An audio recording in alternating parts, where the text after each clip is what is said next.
Okay, guys, so here's the 101 on how to handle worry. Lots of kids are worried right now. Parents are worried. We got a lot of things that are happening in our world that kind of feel uncontrollable.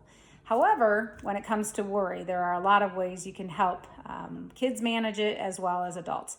And remember, you are the model. So what you do matters and it demonstrates to them what they should do. So, number one, identify the feeling straight up. So if you ask somebody, how are you feeling?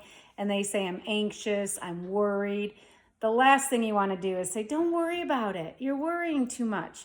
That invalidates and it doesn't make the person feel very understood. So you want to just kind of empathize and say, so you're really feeling pretty worried.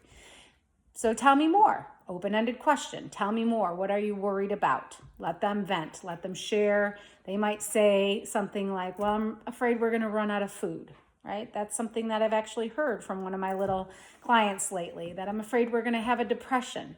Well, I can tell you that a 10-year-old doesn't really know what a depression is. He heard that either from the news or he heard that from his family. So protect your family from what they hear. Make sure it's age appropriate and developmentally sound for them to understand kind of what our world is going through right now. So address the feeling, make sure it's age appropriate in terms of how you respond to them, and then help them build up their toolbox. Let them know, hey, sounds like you're really feeling worried. Why don't we spend some time and draw that feeling out? Where do you feel that in your body? Maybe they draw a little outline of themselves and they say, I feel that in my tummy. Well, what does it feel like in your tummy? Well, it kind of feels like I have some butterflies in there. Well, let's draw some butterflies. So get them to literally put down what they're feeling, where they're feeling it, and then why they're feeling it. They could actually even draw like a little speech bubble about what those little butterflies might be saying that are inside of their tummy. Now, of course, we know with kids, a lot of times it manifests physically, right? They feel sick to their stomach. They might have a little bit of a fluttering heartbeat. They start noticing that things aren't right. They're having an emotional dysregulation.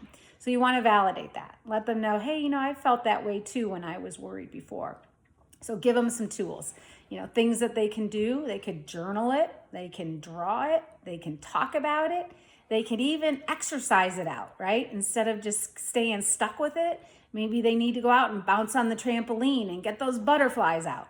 Like give them tools, things that will help them more than hurt them and keep them sort of stuck with feeling with that worry.